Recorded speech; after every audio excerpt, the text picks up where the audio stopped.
Antes de começar a estudar genética de verdade, precisamos revisar alguns conceitos básicos. Sem isso, você vai se perder lá na frente. Boa ideia. Eu já vi algumas coisas, mas tem uns termos que me deixam confusa. Então vamos por partes. Primeiro, citogenética é o ramo da genética que estuda os cromossomos e suas anormalidades. Ah, então quando alguém faz aquele exame do cariótipo, está analisando a citogenética? Exatamente. O cariótipo é a constituição cromossômica de um indivíduo. Ele mostra todos os cromossomos organizados por tamanho e forma. Certo. E os cromossomos? Eu sei que eles carregam nosso DNA, mas tem alguma classificação? Sim. Os cromossomos podem ser divididos em autossomos, que são os pares numerados de 1 a 22, e os cromossomos sexuais, que determinam o sexo, 20 para mulheres e XY para homens. E todos eles vêm em pares? Sim, porque herdamos um cromossomo de cada pai.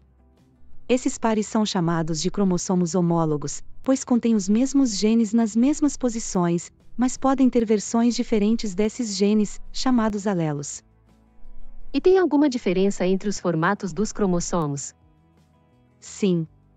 Os cromossomos são classificados pelo posicionamento do centrômero, que é a parte que os divide em braços curtos e longos. Cromossomos metacêntricos têm o centrômero bem no meio, então os dois braços são quase do mesmo tamanho. Cromossomos submetacêntricos, o centrômero é deslocado para cima, deixando o braço curto menor. Cromossomos acrocêntricos, o centrômero fica perto da extremidade, e o braço curto tem pequenas estruturas chamadas satélites. Nossa, nunca reparei que eles têm formatos diferentes. Pois é. E quando as células se dividem, esses cromossomos se duplicam e se organizam. Ah, então entra aquela tal de cromátide, não é? Isso. Cada cromossomo duplicado forma duas cromátides irmãs, unidas pelo centrômero. Durante a divisão celular, essas cromátides se separam e vão para células diferentes. E essa divisão celular acontece quando a gente cresce ou se regenera, certo? Exatamente. Isso acontece por um processo chamado mitose, que forma duas células idênticas à original. Mas quando estamos falando de células reprodutivas, entra um outro processo, a meiose. Meiose é aquela que reduz o número de cromossomos, né? Sim.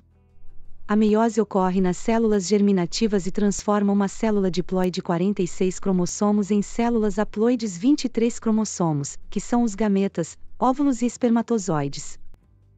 Então, na fecundação, o espermatozoide e o óvulo juntam seus 23 cromossomos para formar um novo ser humano com 46?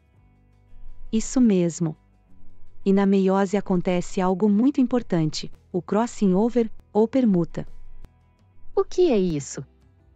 Durante a prófase e da meiose, cromossomos homólogos trocam pedaços de DNA. Isso cria novas combinações genéticas, garantindo diversidade nos descendentes. Uau, então não somos cópias exatas dos nossos pais por causa desse processo. Exatamente. Por fim, tudo isso forma o nosso genoma, que é o conjunto completo de informações genéticas de um organismo, incluindo o DNA nuclear e mitocondrial. Agora tudo faz mais sentido. Antes eu via esses termos isolados e não conseguia conectar as informações. Viu só? Agora que você já pegou os conceitos básicos, podemos mergulhar no estudo da genética de verdade.